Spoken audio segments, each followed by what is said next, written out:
Over the 10-year period from 2007 to 2016, 64% of worker fatalities involve vehicles.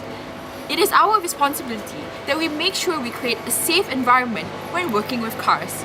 Now, we are going to demonstrate how to add engine coolant to a car and what safety measures to take. Amjed, take the wheel. Driving all day causes the engine to heat up and can cause engine failure, which is why the engine coolants are used in cars. The cooling system of the car removes about 1/3 of the engine's heat by circulating coolant throughout the engine. So it's always important to check the engine's coolant level and making sure it's always above the safe level. Now, it might seem an easy task to refill the engine coolant. However, it can turn out to be dangerous if certain precautions aren't taken.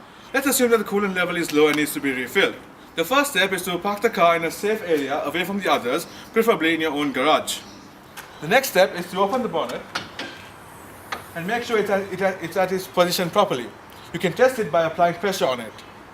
First, you make sure you hover your hand around the engine to check if it's warm. If it is warm, you come back in a couple hours and make sure the engine is actually cooled down. Next, you use your car manual to locate the coolant cap, which is right here in this.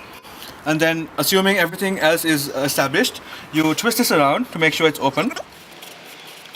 And then you place the cap in a safe place, which is there. First, you check which coolant is suitable for your car, because you wouldn't want to mix them up and clog up your equipment. And you also use a funnel like this so you wouldn't spray your coolant everywhere. Coolant spraying everywhere is the resultant of patches all over your components. So you place this right in and make sure you pour it slowly in. When your equipment gives out an appropriate sign that the coolant level is appropriate, you stop pouring, but still make sure that there's nothing more dripping from your funnel. Take it and make sure you close the cap real tight.